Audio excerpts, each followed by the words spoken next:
একবার একটা শেয়াল বনে বিচরণ করছিল। ও একটা ছোট্ট শাবক দেখতে পেল। ও ভাবলো, আজ একেই আমি খাবার হিসেবে গ্রহণ করব। আশেপাশে দেখলো কেউ দেখছে না, তো কেউ ছিল না। আর সেই শাবকের উপর আক্রমণ করলো, যা হলো একটা ঘোর অপরাধ। বনের নিয়ম অনুসারে আপনি কখনোই শাবকের উপর আক্রমণ করতে পারেন না। তারপর এই খবরটা যখন রাজা সিংহ জানতে পারলেন, সভার আয়োজন করলেন। কিন্তু সেখানে শেয়াল বলল, আমি তো এরকম কিছু করিনি। কিন্তু যদি আপনি এরকম বলেন, কোনো প্রমাণ দিন, এর কোনো সাক্ষী আছে? তখন রাজা সিংহ পেঁচাকে ডেকে পাঠালেন, যে সেই মুহূর্তে বৃক্ষের শাখার ওপর বসেছিল। সে সব কিছু দেখেছিল। পেঁচা সব সত্যি কথা বলল, আর শেয়ালকে মৃত্যুদণ্ড দেয়া হলো। এবার এই কাহিনী আমি আপনাকে কেন শোনালাম?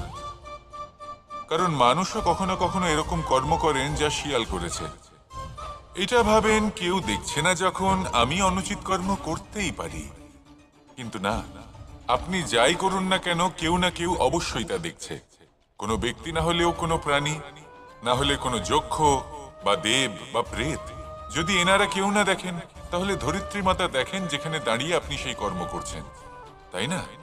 তাই একটা কথা সবসময় মনে রাখবেন, কে দেখছেন কে দেখছেন না সেই বিষয়ে ভাবা ছেড়ে দিন। এটা খুব সহজ কথা।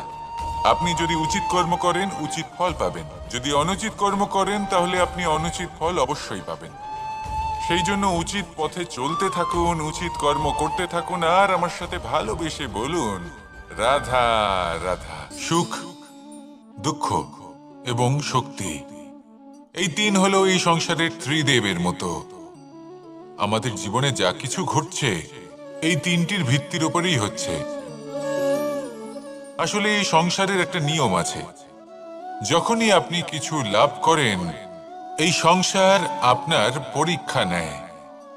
এটা জানার জন্য আপনার পরীক্ষা নেয় যে আপনি যা কিছুই লাভ করেছেন, আপনি কি আদৌ সেটার যোগ্য কিনা। ঠিক সেইভাবেই এই সুখ, দুঃখ এবং শক্তি আপনার পরীক্ষা নিয়ে থাকে। যখন সুখ আসে, তখন সে আপনার পরীক্ষা নেয় যে আপনার মধ্যে অহংবোধ জাগ্রত হয়নি তো। যদি অহংবোধ চলে আসে, তাহলে সুখ সেখানেই সঙ্গ ত্যাগ করে।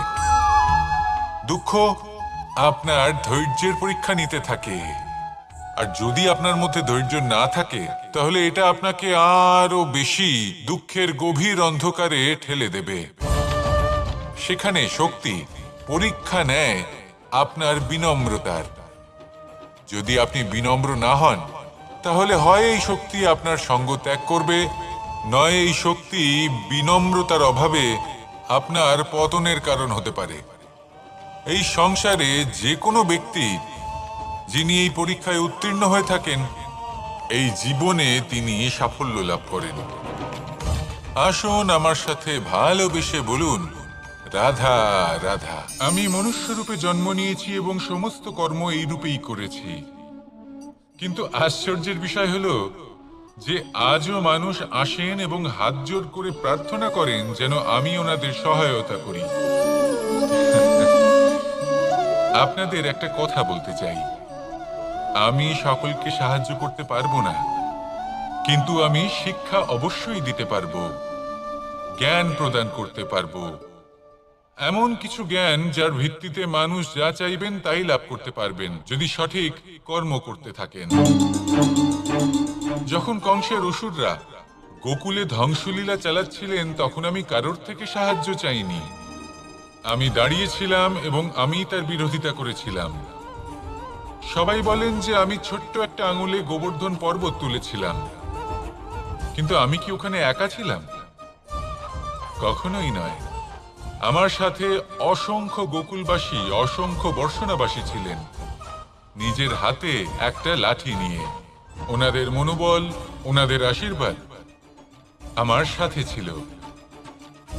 মহাভারতে আমি শুধুই শিক্ষক ছিলাম, আমি শুধুই শিক্ষা দিয়েছি।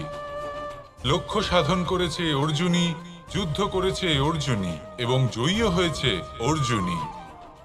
আমি শুধুই শিক্ষা দিতে পারি।